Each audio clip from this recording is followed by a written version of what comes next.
अगर आपको लगता है कि आप दूसरों से बेहतर नहीं हो, तो आपको यह वीडियो ज़रूर देखनी चाहिए। तो दोस्तों, स्वागत है आप सबका हमारे यूट्यूब चैनल पर। स्टार्ट करते हैं आज की कहानी। एक बार की बात है, एक पेड़ जिस पर एक कौवा बहुत ही उदास बैठा हुआ था और वह ज़ोर-ज़ोर से रो रहा था। रोते-रोते उसके आंसू उसी पेड़ के नीचे एक बैठे साधु महात्मा जी के ऊपर पड़ी। तब उन्होंने उनसे पूछा, क्या हुआ मित्र, तुम क्यों रो रहे हो? तब कोई ने रोते-रोते कहा, मैं अपनी ज़िंदगी से बहुत ज़्यादा दुखी हूँ, क्योंकि किसी को प्रिय नहीं लगता। सब लोग मुझे काला समझते हैं और मुझे अप्रिय बोलते हैं। तब साधु महात्मा जी ने कहा, चलो ठीक है, मेरे पास जादू का मंत्र है। तुम क्या बनना चाहते हो?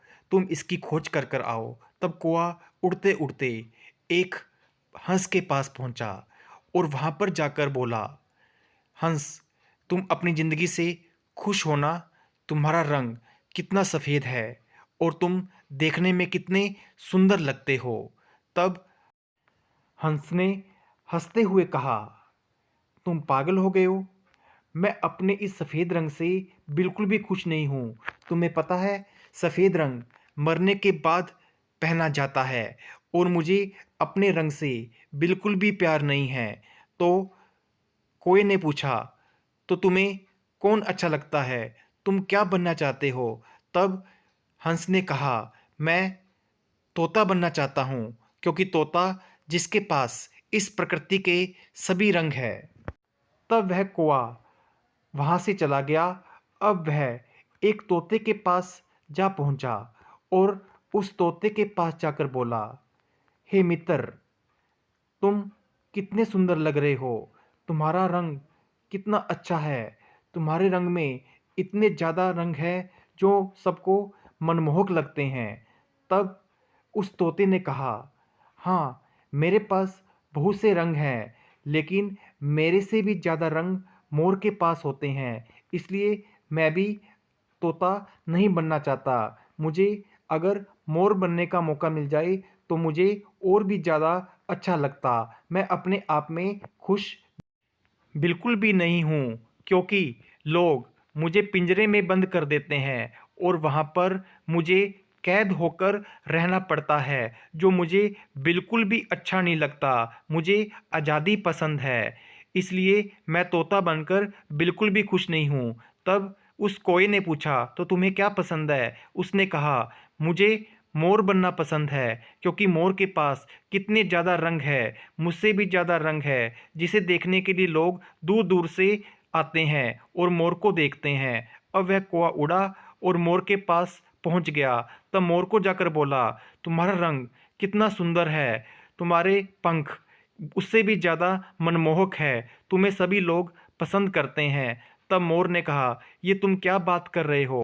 लोग देखते ही मेरा शिकार कर लेते हैं और मेरे पंखों को मुझसे दूर कर लेते हैं, क्योंकि मेरे पंख जिससे घर पर सजावट के काम में आने वाली सामान को तैयार किया जाता है, वो मुझसे वो ले जाते हैं, जिसकी वजह से मैं पूर्ण रूप से उड़ भी नहीं पाता हूँ। इसलिए मैं मोर बनकर खुश नहीं हूँ।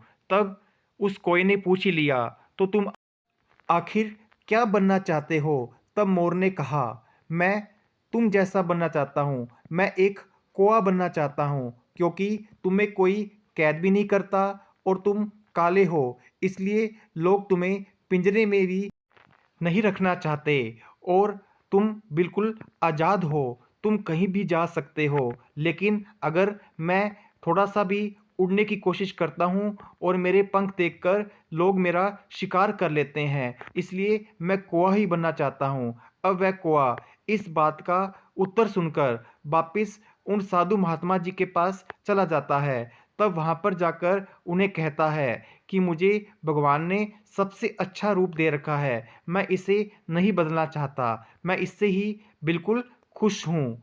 तो दोस्तों, इस कहानी के माध्यम से हमें यह सीख मिलती है कि भगवान ने जो हमें जो भी स्वरूप दिया है हम उसे उसी रूप में स्वीकार करें तो हमारे लिए बेहतर होगा। हमें अपने आप को किसी दूसरे के साथ कंपेयर कर कर नहीं देखना चाहिए कि हम क्या हैं और दूसरे हमारे सामने क्या है। कई बार क्या होता है, हमारे पास कुछ अच्छी बातें होती है जो दूसरों के पास नहीं होती। इसी प्रकार जब हम उनके साथ अपने आप को कंपेयर करने लग जाते हैं तो इससे हमारी अच्छाई भी बुराई में चेंज हो जाती है।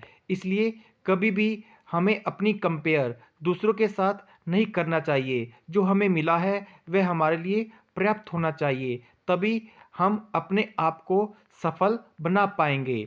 और दूसरों के साथ कंपेयर करने से हम अपने आप को नीचे ही गिराएंगे। इसलिए कभी भी हमें अपनी तुलना किसी दूसरे पर्सन के साथ नहीं करनी चाहिए कि वह बहुत ज़्यादा अमीर है। ये सब प्रकृति पर निर्भर है, इसलिए हमें प्रकृति का सम्मान करना चाहिए और उसका आदर करना चाहिए। धन्यवाद।